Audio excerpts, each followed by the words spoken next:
In color, the continuing story of Peyton Place.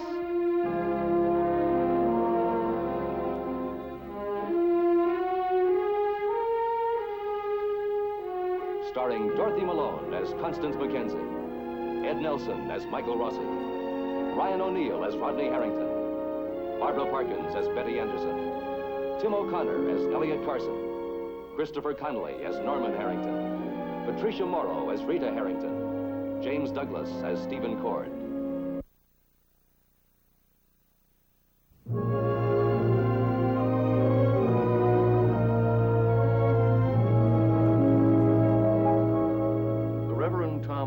Not in the habit of handing out cliches to those who are troubled enough to seek his advice. Tonight, Rita Harrington found this out. Rita knows, however, that the minister's comments about her relationship to the late Joe Chernak and to her husband Norman are true and honest, and she must deal with them. Those same comments, however, are themselves a mockery on the minister's life. A bitter mockery. Next. That was a private conversation. How much did you hear? Nothing. She confided in me. Of course. Let's see, how does it go? There's nothing more precious than the love between a husband and wife. A marriage must be treasured and placed above all personal desires and needs. A marriage can survive anything but neglected love. If one partner rejects the other's love for whatever personal reasons, that love can die of neglect. Words to that effect. That is it, isn't it? No, I didn't say that. Well, that's the gist of it. Something like that. Did you also add, don't do as I do, do as I say? Is Rita Harrington a neglected wife? Don't try to make any comparisons. Rita's problems are very different from ours. At least you found a sympathetic ear. The Reverend Mrs. Tom Winter can hardly take her basket of woes to another minister. So, to our precious love, which is slowly dying on the vine of neglect.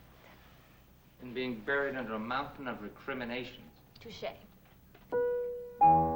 Wouldn't it shock Rita Harrington to know how you practice what you preach? Susan, don't abuse your position as my wife. When people come to see me, they're entitled to privacy. And I barged in and ruined your sermon. Next time, I'll come through the kitchen window. You better get dressed. What is it tonight, a Boy Scout benefit, ladies' auxiliary? Well, you're going to have dinner at the inn with the other members of your Founders Festival Committee. Well, that's right. Anything to avoid being alone together for an evening.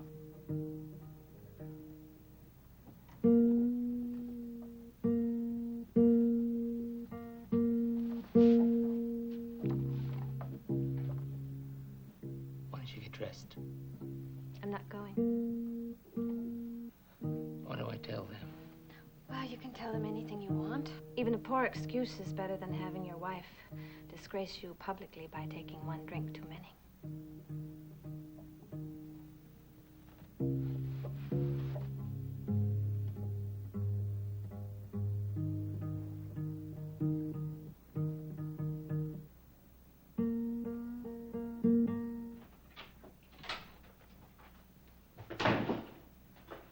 See what you're driving me to? Just where in the heck have you been? I went over to see Mr. Winter. Good, or at least I hope it's good. Did you ever hear of glasses? Can I help it if I'm a born slob?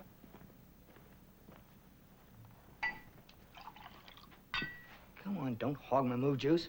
Get your own glass. All right.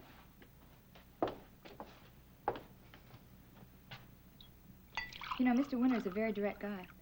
I mean, he looks right at you and tells you what he thinks. Like what? He sort of shook me up. He yells a little. Why didn't you answer my question? What did he tell you? Well, mostly just that we should love each other. Well, I'll go along with that. What's that number? I'm happy. I'm glad. I mean, I'm very glad that you're happy. I guess I owe Mr. Winter a vote of thanks. A big one. Now, I can see why ministers' wives might get jealous. Huh? They're sort of like doctors' wives. Think all the time their husbands spend with other people's problems and other people's wives. Just a minute. You're not getting a crush on the minister, are you? Huh? Norman, watch out the milk. Oh, no. Godfrey Daniels. I've got too big of a crush on my own husband. There's not any room for anybody else. Well, let's just keep it that way. What do you say we go out and get a hamburger tonight? I'd rather just loaf around the apartment. Maybe go to bed early. That sounds like a beautiful evening. I didn't hear a thing. Here. Hello? I got a real nowhere evening. I thought you and Rita might like to liven it up and come over and listen to some of my records. I don't think so. Look, Rita's kind of tired. Maybe we can make it another evening. Who is it? It's Joe Rossi. He wants us to come over. Tell him we will. Go ahead, tell him yes. Joe, there's been a change in plans from the higher command. We'll be over. Groovy. Can I bring anything? Oh, just you and your chick. I'll see you soon. Okay.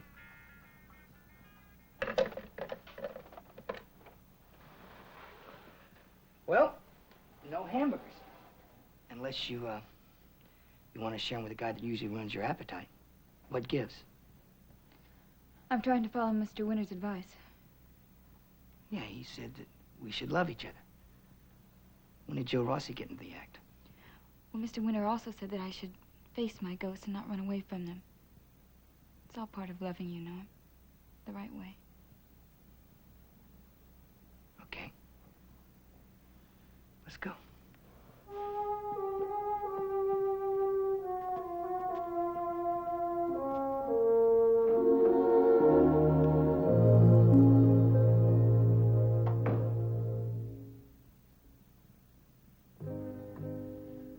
Would you like to dance? Flaming dessert? Cappuccino? Anything? I'll get the check. Not yet. In a couple of minutes, we'll be smack in the middle of reality again. I think they're about ready to put the chairs on the table, whether we're in them or not. Maybe we could lease his table with an option to buy. Build a fence around it, put a sign up, private property, keep out. Sounds nice. But unrealistic, I know. You know, it's funny how people change. You were always the practical one, knee-deep in reality. And you are always off in some cloud without a compass. Well, maybe we can meet each other halfway this time. Well, it's just... It's just what? Everything's been so perfect tonight, I'm afraid to let go. Because it's so seldom that way with us. Well, every time it does happen, we're always alone off in some private corner, the two of us. No one to elbow their way in to spoil it. We don't need a fence to keep us in or other people out. Oh, Betty, we have been through so much. We've just got to hold on to each other and keep going. We can't turn back. And maybe it's worth it if we've learned something, huh? I know I've learned one thing. I love you. Well, then you get 100% on the course. And here's your diploma. In a public place. You're right. Let's get out of here. I'll, be getting another diploma in a couple of days. Mr. Wainwright stopped by the inn tonight. The final papers are ready. In a couple of days, I'll be the ex-Mrs. Stephen Cord. Plus the ex-Mrs. Rodney Harrington. Why didn't you tell me sooner? I just wanted to see what it would feel like not to discuss or analyze anything for one night. How was it? I told you. Perfect. And that's the way it's going to stay. From now on. To the future Mrs. Rodney Harrington. I'll drink to that.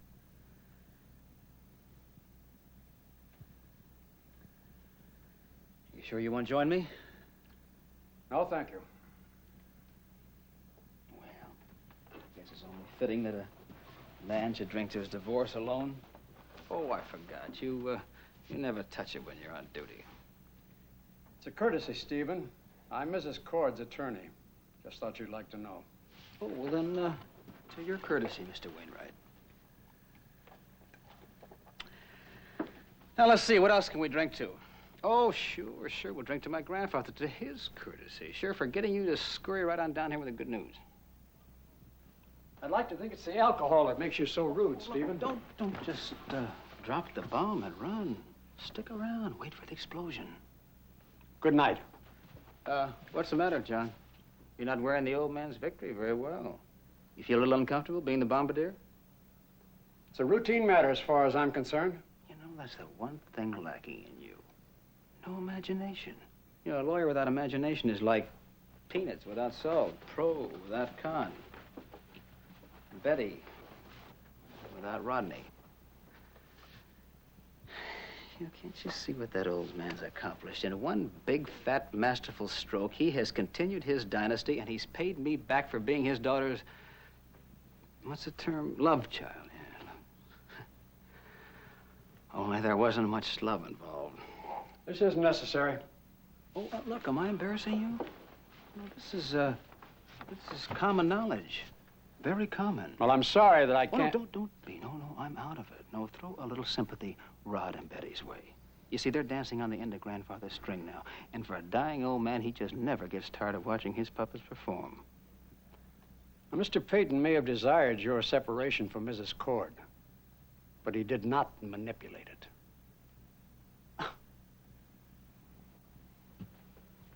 And I wonder how that happened. You know, we were all so civilized. Rod and Betty and me. Yeah, and then we found out the provisions of Grandfather's will that Betty got all the marbles if and when she was married to Rodney. You know, that was a beautifully warped piece of work, by the way. And we were all determined to resist it. But it still happened. How? I think you can answer that. Well, now. Thanks for the special trip down here, John. I appreciate your service. There was nothing special, Stephen. There were other matters that needed my attention. Such as? Well, I'm not at liberty to say. Well, the mill, Harrington, what? Mr. Peyton's interests. Good night.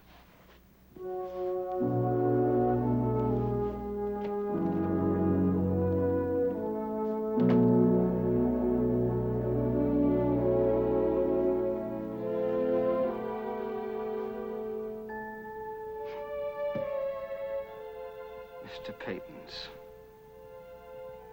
interests.